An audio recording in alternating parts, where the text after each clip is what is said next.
And let me ask you, sis, what freedoms are you referring to? Just like the freedom to be yourself and to do what whatever it is that you want to do. No one's trying to control you Hold on, and sis. treat you Hold like. on, sis. Black men controlled black women? Well, men control women in general. No, I ma'am, no, mean, ma'am. I was very specific. Black men in the silent generation controlled black women? okay. I would have to say yes. There's a reason Oh, no, why no, no, the no, no. boomers. I'm going to the follow up question. Mhm. What are you basing that on?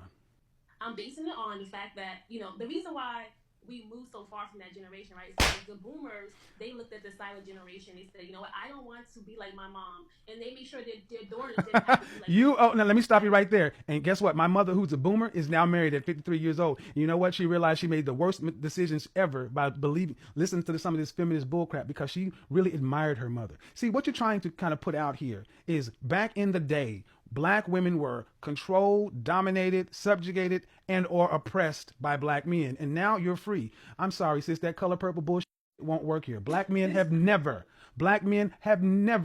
dominated, subjugated, and or controlled black women. That has never been our culture. Our culture has always been much more partner oriented. There has never been a time where black men had 100% patriarchal control over his community. You're talking a bunch of feminist stuff that does not even apply to our community. And it's sad because when I ask you about our history, you can't give me even specific things. You said you don't want to go back to the silent generation. And that's exactly where you think when the black community was at its height. Martin Luther King, Medgar Evers, Malcolm X, what came out of the 20s, the Harlem Renaissance. That's when black was good.